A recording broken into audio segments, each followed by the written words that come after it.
කියන්නේ අපේ ගමේ ක්‍රීඩාව. වොලිබෝල් කියන්නේ අපේ ක්‍රීඩාව. පාපන්දු කියන්නේ අපේ ක්‍රීඩාව. ඒ නිසා අපිට අලුතෙන් දෙයක් එකතු කරන්න ඕනේ නැහැ. අපිට බොහොම පහසුවෙන් ගෙනියන්න පුළුවන් ක්‍රීඩාවක් පාපන්දු ක්‍රීඩාව.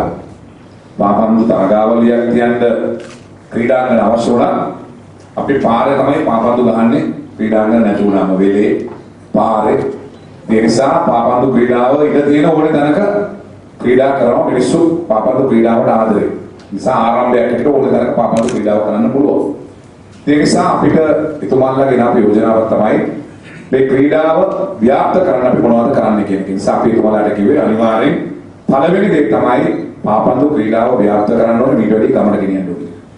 දෙවෙනි එක තමයි එතුමාලා අපිට යෝජනා කරේ මේ ජාත්‍යන්තර අනෙක් රටවල් එක්ක අපේ කණ්ඩායමට තරඟ කරලා ඒ අත්දැකීම් ලබා ගන්න ඕනේ කියලා කිව්වා.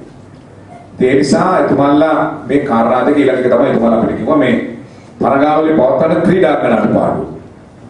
අපිට මේ තරගාවලිය කියන්න දැන් පාපන්දු ගහපු ගොඩක් ක්‍රීඩාංගන දැන් නැහැ.